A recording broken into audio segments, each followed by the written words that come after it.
कैसे हो मेरे प्यारे विद्यार्थियों। स्वागत है आप सभी का आपके ही अपने YouTube channel friend of student में। आज के इस वीडियो में मैं आपको क्लास 8 मैथमेटिक्स एक्सरसाइज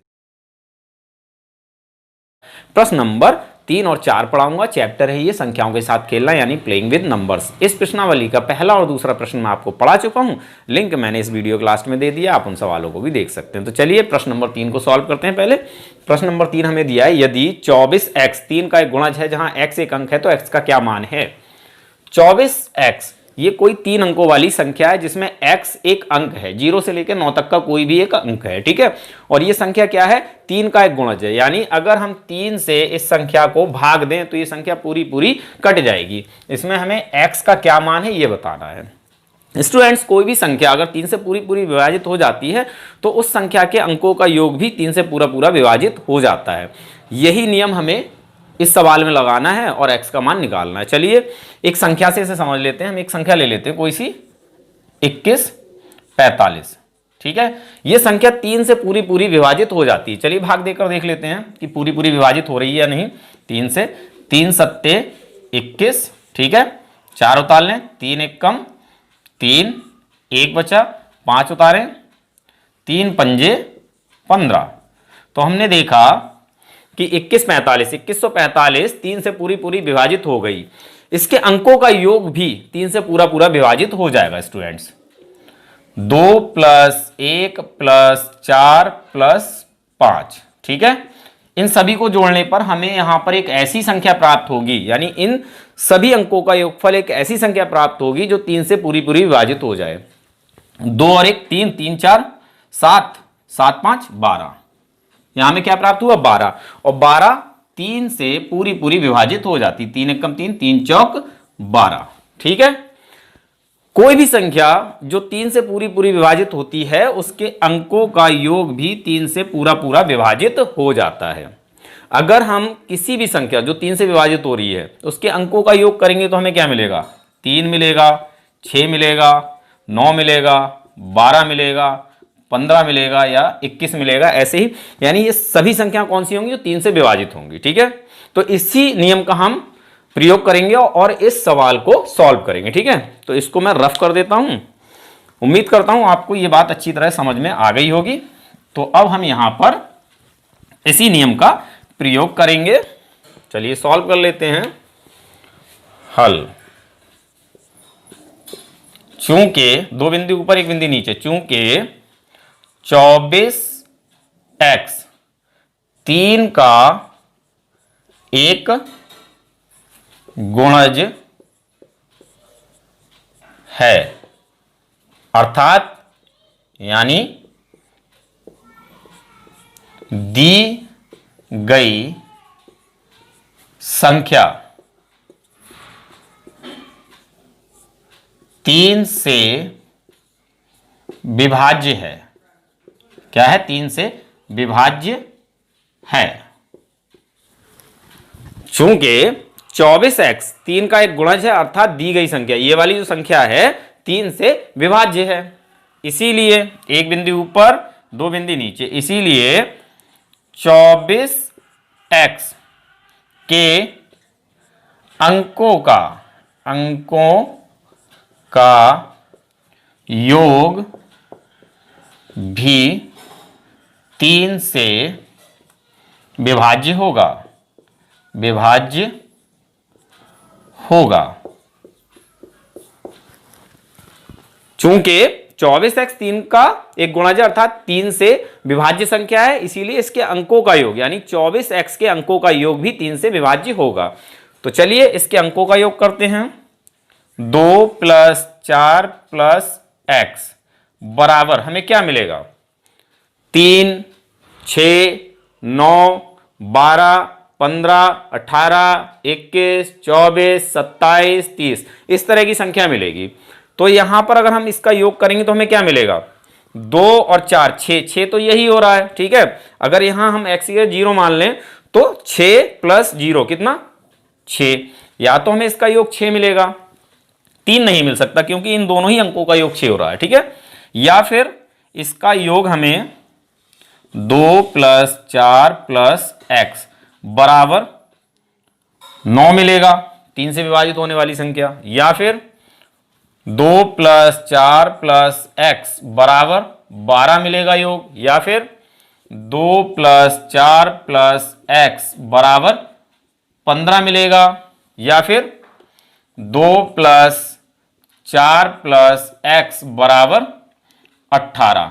ऐसे ही आगे तक आप चले जाएंगे। ठीक है, तो यही योग मिल सकता है, या तो हमें 6 योग मिलेगा, या 9 मिलेगा, या 12 मिलेगा, या 15, या 18। तो चलिए सॉल्व करते हैं। 2 और 4 6, और यहाँ प्लस x है तो प्लस x ऐसे ही लिख लीजिए बराबर 6। हमें मान किसका निकालना है? x का। तो x बराबर स्टूडेंट्स हमें क्या मिलेगा? इधर 6 है तो 6 का 6 लिख लिया। इस प्लस के 6 को साइड चेंज करके इधर लाएंगे तो ये माइनस का 6 हो जाएगा। तो x बराबर हमें मिलेगा 0, यानी इस संख्या में x के स्थान पर 0 हो सकता है। ठीक है, चलिए इसको सॉल्व करते हैं।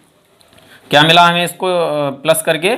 6 + x, ठीक है, जो कि बराबर 9 हो सकता है। अगर बराबर 9 है तो x बराबर हमें क्या मिलेगा? 9 प्लस के 6 को इधर लेके जाएंगे, माइनस का 6 हो जाएगा, तो x बराबर 3। यानी इस संख्या में x के स्थान पर 3 भी हो सकता है। इसको सॉल्व करते हैं। 6 + x बराबर 12, जोड़ने पर क्या मिलेगा? 6 + x, ठीक है, बराबर 12। यानी इस संख्या के अंकों का योग 12 भी हो सकता है। तो अगर योग 12 है तो x बराबर क्या मिलेगा हमें? x बराबर 12, 6 को इधर लेके जाइए, माइनस का हो जाएगा, तो x बराबर 6। ठीक है, 12 में से 6 को घटा दी, 6 बचा। तो इस संख्या में x का मान 6 भी हो सकता है। इसको सॉल्व करते हैं। अभी तक हम क्या कर रहे हैं? देखिए, हमें यहाँ पर सब में एक एक अंक ही मिल रहा है, और ऐसा हमसे कहा भी गया है कि x एक अंक है, तो x 0 भी हो सकता है, 3 भी हो सकता है, 6 भी हो सकता है। आगे सॉल्व करके देखते हैं।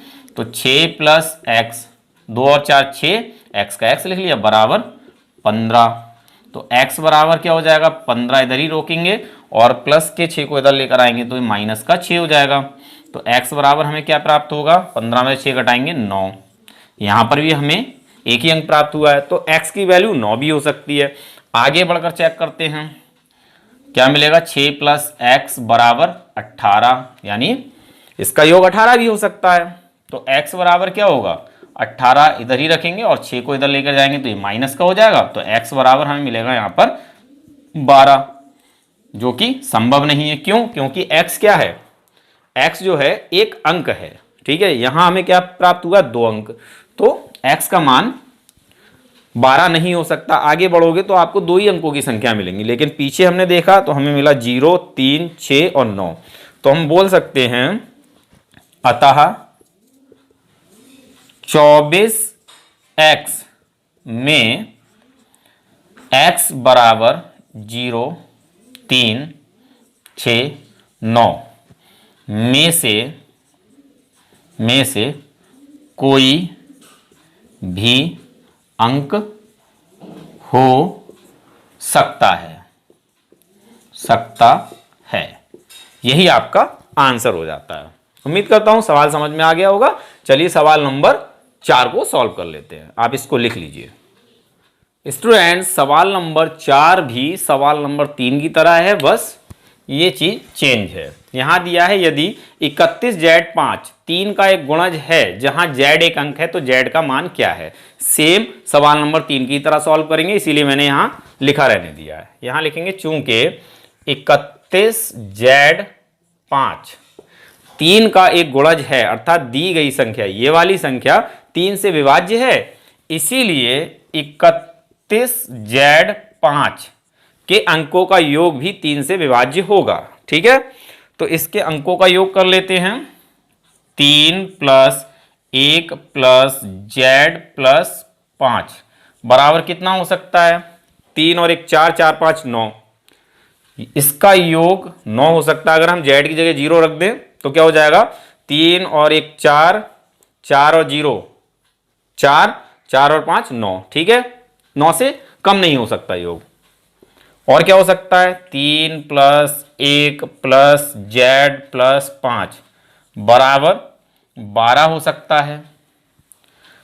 3 + 1 + z + 5 बराबर 15 हो सकता है।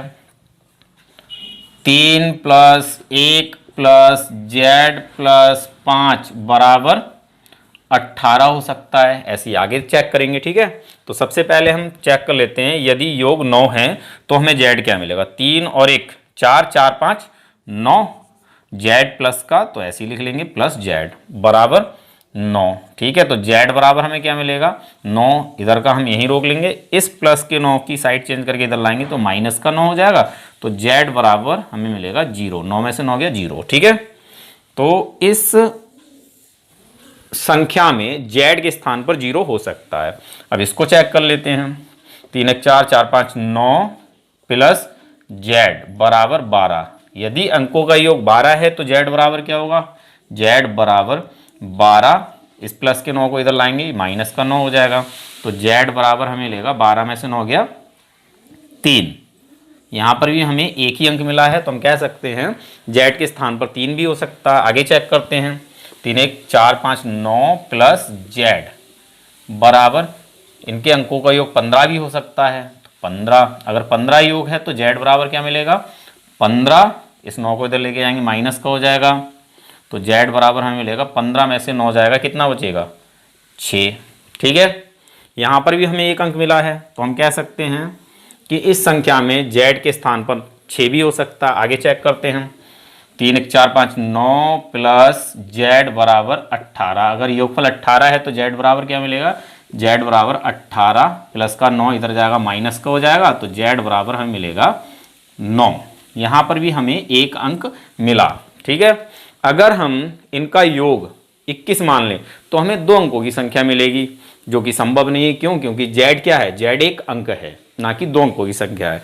तो हम कह सकते हैं कि इस संख्या में जेड का मान 0 हो सकता है, 3 हो सकता है, 6 हो सकता है, 9 हो सकता है। तो आंसर लिख लें, अतः 31 जेड 5 में जेड बराबर 0 3 6 9 में से कोई भी अंक हो सकता है, अंक हो सकता है, यही आपका आंसर हो जाएगा। ठीक है, अतः 31 जेड 5 में जेड बराबर 0 हो सकता है, 3 हो सकता है, 6 हो सकता है, 9 हो सकता है, इन चारों में से कोई भी अंक हो सकता है।